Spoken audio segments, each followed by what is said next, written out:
I've been killing it.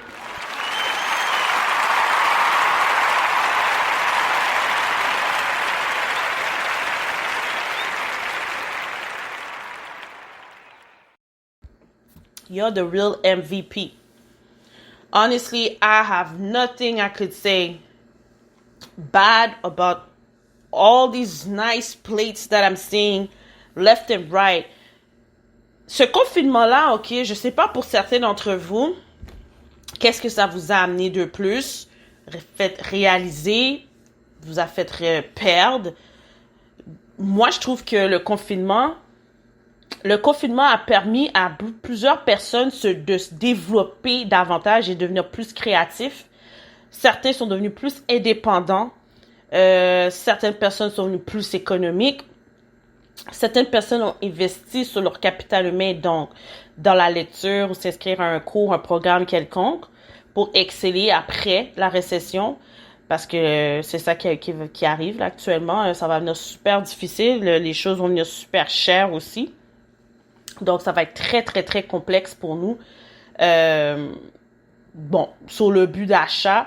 Donc, ça se pourrait que dans les prochains 6 mois à 1 an et demi, si je regarde bien les prévisions, que les habitudes du confinement, les fermetures des commerces et tout ça vont prendre un gros coup et qu'on va devoir s'adapter à probablement se coiffer nous-mêmes, trouver des alternatives, consommer autrement.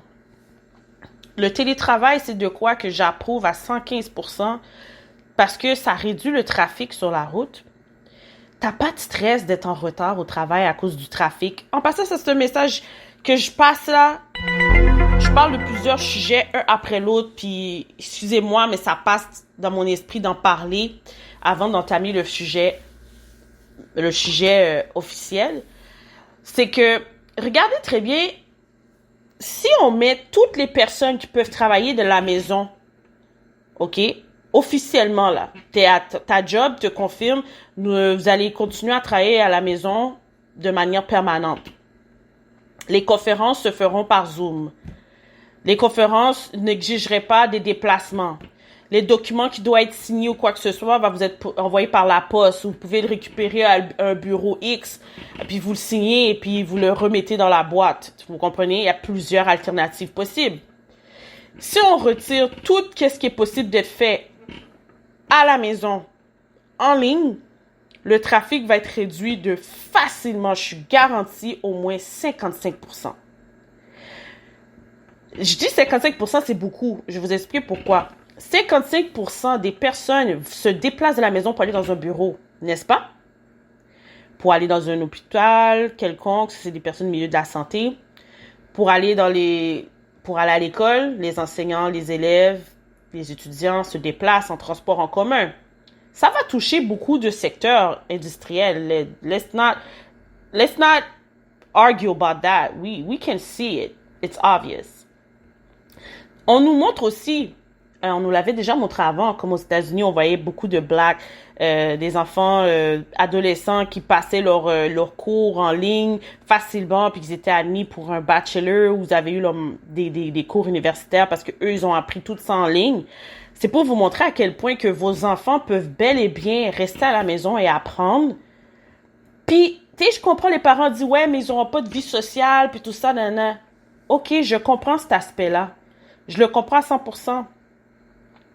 Mais la concentration de votre enfant dans l'ère qu'on est en train d'avancer, tout est informatisé. Oui, on continue à utiliser des cahiers. Oui, on continue à écrire avec la main. À l'université, là, c'est comme si c'est rendu...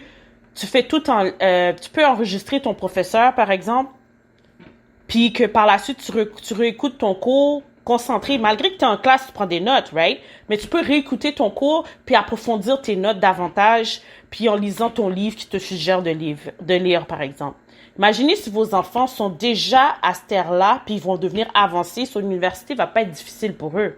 Vous voyez où ça j'essaie d'aller? Donc, c'est pour dire, pour clôturer ce petit volet, que tout est possible d'être accompli de manière informatisée, avec l'accès Internet et de tout faire de la maison. Regardez combien d'entreprises qui fonctionnent en travaillant de la maison puis qui font plein d'argent. sans avoir à payer un local. S'ils ont un local à payer, oui, malheureusement, il y a des frais, ça diminue. Mais il y en a beaucoup qui n'ont pas de locaux, puis qu'ils font tout de la maison, puis ils génèrent un très bon revenu. Donc, c'est pas quelque chose on nous a jamais appris pour ceux qui ont fait le cours de lancement d'entreprise depuis 2013. Ben, en tout cas, moi, je m'appelle, c'est en 2013 qu'on nous parlait déjà du e-commerce. On nous parlait de le commerce informatisé, les commerces en ligne, tout ça, c'est déjà un boom. Puis ça a encore plus pris de l'ampleur après AliExpress, Amazon et les autres compagnies. Donc, imaginez-vous, pour chers entrepreneurs, ce message que je passe pour ceux qui vendent des produits. Puis ceux aussi qui vendent des services. Des fois, vous n'avez même pas besoin de vous déplacer pour aller voir votre client. Vous pouvez faire un vidéo call avec votre client. Vous pouvez envoyer une vidéo que le client va pouvoir visualiser, puis prendre des notes de qu'est-ce que vous les avez dit.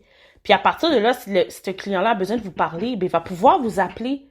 Puis là, vous allez pouvoir interagir, vous allez pouvoir échanger sur qu'est-ce qui a été visualisé en tant que tel. Je sais qu'il y a des personnes qui sont pas plus visuelles, sont plus auditifs. Puis qu'il y a des personnes qui aiment voir une personne face à face parce qu'il y a le transfert d'énergie, le transfert d'informations. Il y a aussi des personnes qui étudient le langage corporel pour créer un lien de confiance avec la personne qui est devant eux. Je comprends cet aspect-là. Donc, la communication est la clé.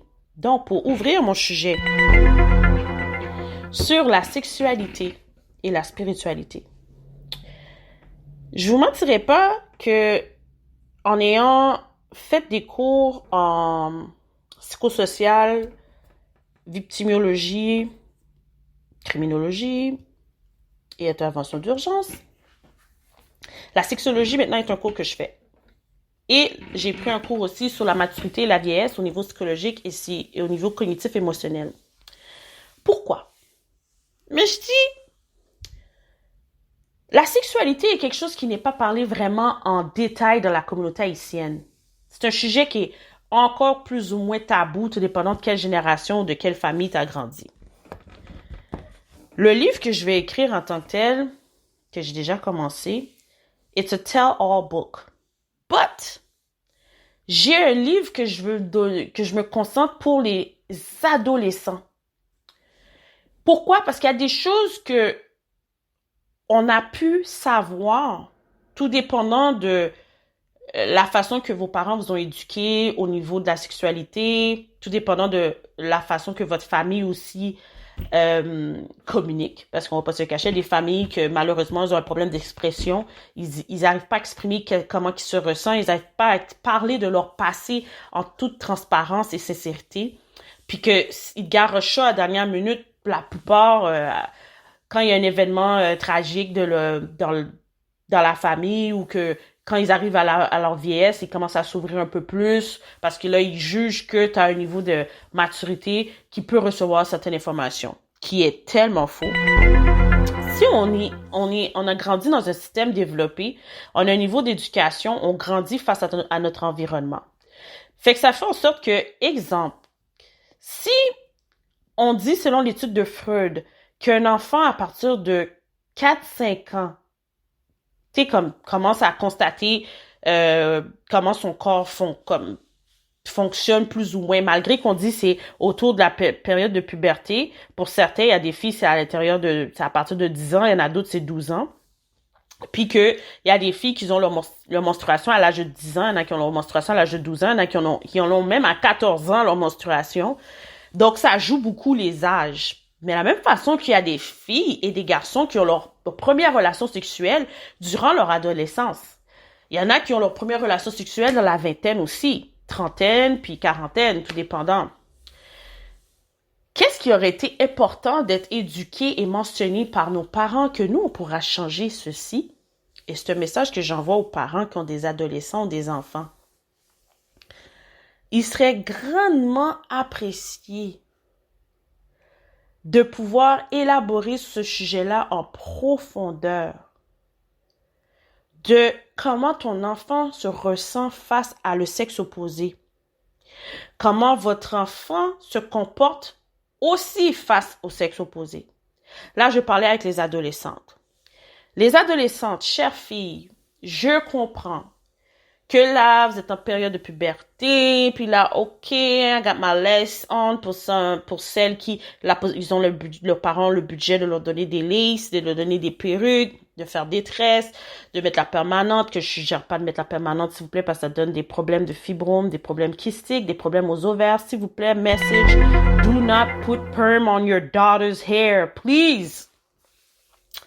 Donc, que tu fasses tes tresses, que tu admires ta couronne de cheveux naturels, devoir de parents aussi. Oh, mais j'ai pas le temps de payer ma fille. Oh, là, là, là. Ok, je comprends, mais pense à la santé de ton enfant.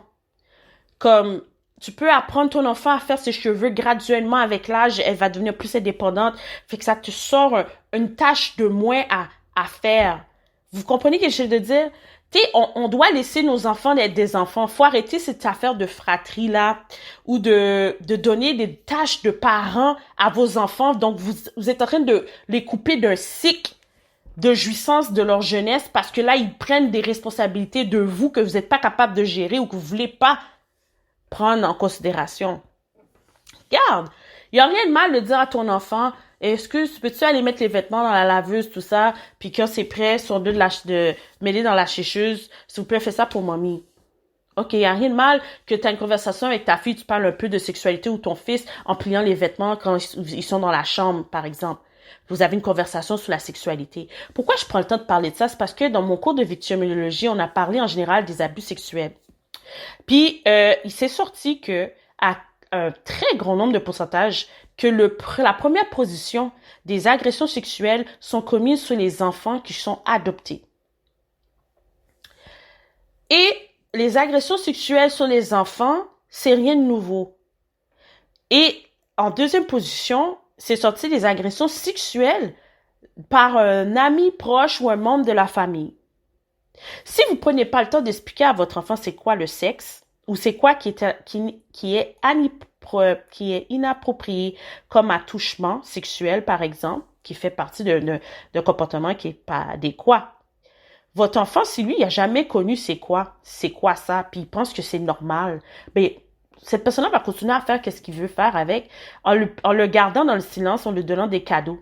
Et pour revenir un peu au milieu des affaires, par exemple, on nous dit, et on signe un papier, de ne pas accepter de cadeaux par des clients, de certains clients, qu'on n'a pas d'affaire à prendre non plus des sommes qui pourraient nous être virées personnellement pour avoir offert un bon service à un client, d'avoir traité des dossiers clients que tu as pu éviter que ça aille à un niveau, exemple, légal, une poursuite quelconque, ou que tu as pu sauver de l'argent à ce client-là, que tu as pu maintenir un niveau de communication avec un autre département en question. Puis quand je dis un autre département, ça peut être d'une autre compagnie. Je donne un exemple. Si tu as une compagnie X qui appelle, qui a investi 1 million, puis que la compagnie qui fabrique les produits n'a toujours pas répondu à la demande, puis que le client a un besoin urgent et est prêt à payer les frais de transport par avion, tu rentres en communication avec le fabricant, la compagnie te répond qu'ils vont te rappeler. Puis la compagnie te rappelle pas, mais tu as 1 million qui traîne là. Qui traîne là. Puis là, finalement, avec le suivi et tout, tu arrives à communiquer avec la compagnie pour qu'on puisse avancer sur clôturer la vente et s'assurer que le client reçoit sa commande par avion dans les prochains jours ouvrables. Si tu fais ce suivi-là, tu le fais parce que tu tiens à ta job ou tu reconnais qu'un bon service, ça demande de l'implication puis du temps. Donc, imaginez-vous si vous avez un enfant. On est une communauté qui est brisée, on va pas se cacher. On est une communauté qui est blessée jusqu'à l'âme. Pas juste parce qu'il y a la religion qui embarque, mais qu'au niveau spirituel, il y a beaucoup de choses qui nous ont pas été expliquées. Puis quand je dis expliquer, c'est que se limiter juste à la Bible ne te parle pas de la sexualité, malgré que dans Ecclésiaste, on parle très bien d'un viol d'une jeune femme de peau foncée qui se faisait violer par quelqu'un en passant, là. Quand j'ai lu cette partie-là, j'ai fait, oh my God, what's going on? Puis même dans Genèse, l'homme qui aimait il était marié avec une femme, puis il est tombé en amour avec sa sœur qui était plus jeune. Qu'est-ce que ça vous montre présentement? Des hommes présentement qui sont mariés avec des femmes, puis qu'arrivés à un certain niveau d'âge, ils sont attirés vers des femmes plus jeunes. Et puis, ils ont encore leur femme à côté d'eux, dans la soixantaine ou whatever, ok? Puis que ils ont une petite fille qui tripe dessus.